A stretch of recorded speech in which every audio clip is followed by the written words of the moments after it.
Now today marks another significant step in your journey towards Exam grant, a country, tayo sa kusukwagan, and certificate of participation is given to Far East Noble House Incorporated and Mga job sort industry partners sa Panabo City, nitambong sa Technical Training and Internship Plan Right-Shop, nga gipahigayon sa Department of Labor and Employment, kauban ang pakigtambayayong sa City Public Employment Service Office dito sa Anflo Industrial Estate Experience Center, Barangay San Pedro.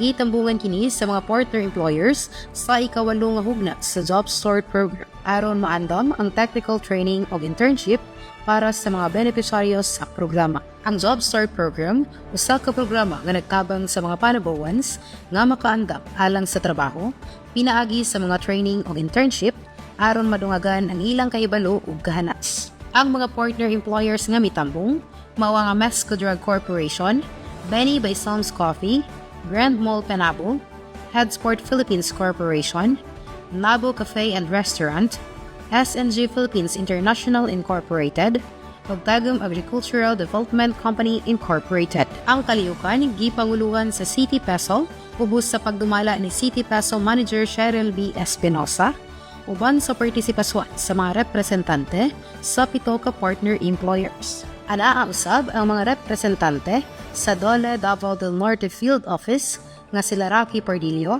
ug Nicole Maylin Mepico nga naghatag og giya ug mga pagpasabot kabahin sa pag-andam ug pagpatuman sa internship component sa Job Start Program. Pinaagi niini, gilauman nga mas muligon pa ang panagtambayayon sa LGU Panabo, Dole ug mga pribadong sektor aron makahatag og mas maayong training ug internship opportunities alang sa mga panabuwans. Kauban sa kamera si Louie Panagsagan.